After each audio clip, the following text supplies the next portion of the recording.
What's cracking? I'm out here in the UK. I'm straight out of Compton tour, man. Much love. And you know you rocking with, man. It's Lil Easy E, and we about that online. So we finna get it cracking, man.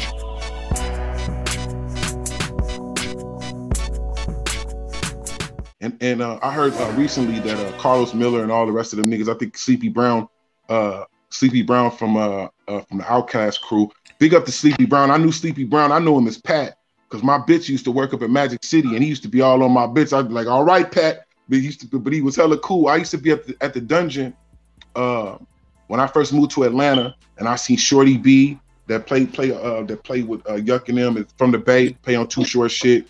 They brought. Yeah, you know Shorty B. I would go to the dungeon and shit. I stayed off of Cascade, and they stayed off. The dungeon was off of Cascade, the other direction. You know what I'm saying? But Numb and Yuck, man, I used to be in the studio with them, and before I look up, and them niggas used to be on the ground, rolling around on the ground, tussling and fighting and shit. You know what I'm saying? But the Luniz, they had said something about the Luniz talking about that they some one-hit wonders and how they dish Outkast. That's some bullshit. First of all, Yuck and them out, and that's a song that went triple platinum over motherfucking seas. Yuck and them is still paid off that song, and it's the #1. It's the only song that I know around the fucking country that they play smoking on that Indo weed. They don't never bleep it. I've never heard a bleep on that song. They go all the way through. You know what I'm saying? I Got 5 on is a major motherfucking hit. Niggas better wish they even had a hit like that. Real talk. Yeah, I was gonna say shout out to Numb as well, man. And Yuck, he actually spoke on it. Yeah, Yuck, he spoke on it recently because I think it was some miscommunication. I'm gonna see if I can pull this clip up. Oh yeah, it was some miscommunication, man. But nah, they never was on some diss Outkast. That Outkast was dope. 94, 95, 96. Come on, Yuck and them been out before that. Nah, let's see what Yuck. We never made I Got 5 on it to diss Outkast. My brother. We made I Got 5 on it in 1993. We held on to it for 2 years, really a year, because we got signed in 94, a year later. They knew that was our single, finish up the album. So we finishing up the album in 94, we put it out in 95. Outkast, the first time we heard of them is at the end of 94, top of 95. That's when they dropped. 5 on it was already recorded. The clean version, everything. We never heard about Outkast. We never heard about them when we did I Got 5 on them, my brother. So, and then like Carlos Miller said, what's the diss? Where's the diss in that song that we talk about Outkast? I'll wait. Like, come on, man. We have nothing but the utmost admiration for Outkast and the Goody Mob, the whole Dungeon family. When that shit came out, like, period, us being youngsters, let me just break the whole shit down. Us being youngsters, we was in our late teens when we got signed. We got signed at 18.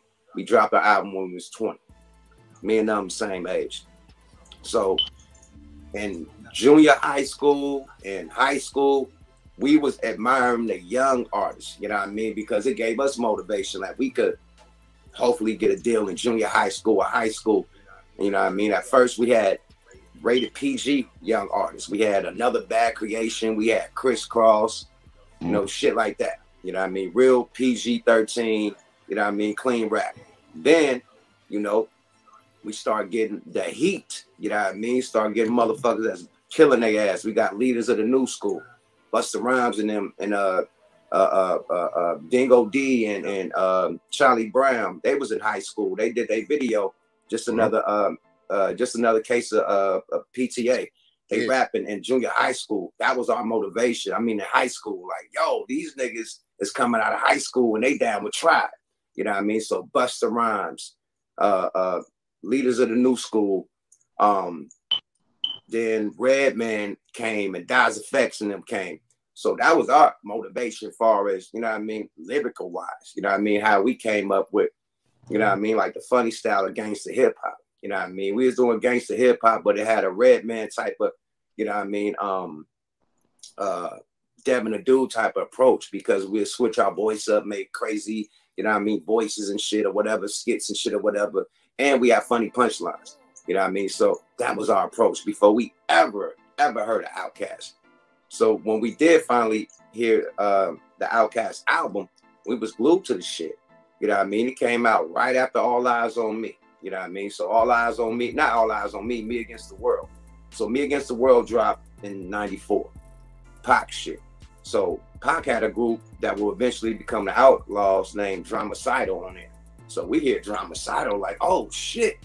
You know what I mean? It's lit for youngsters. You know what I mean? We motivated. Like, okay, we got our deal, nigga. We gonna come out like them, nigga. Woo, woo, woo.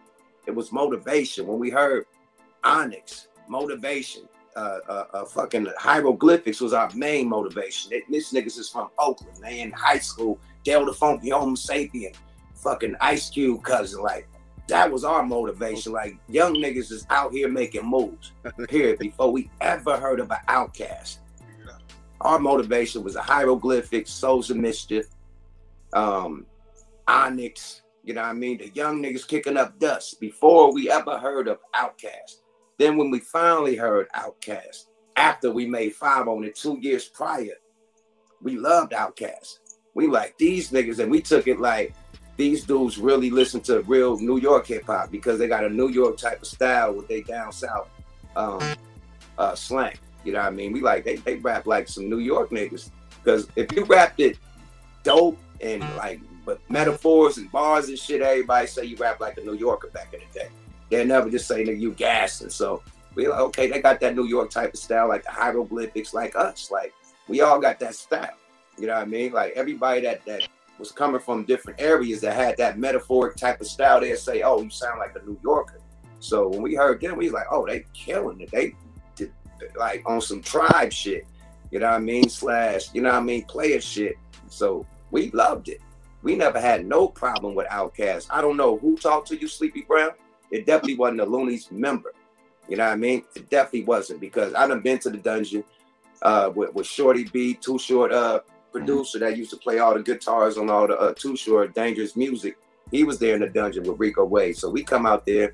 Nobody ever said, y'all dissing Outkast, y'all had a problem with Outkast. And I never told nobody that we had a problem with Outkast, because we never had. We always admired Outkast. We always looked at them leveling up. We got to step our shit up to be on their level. We never dissed.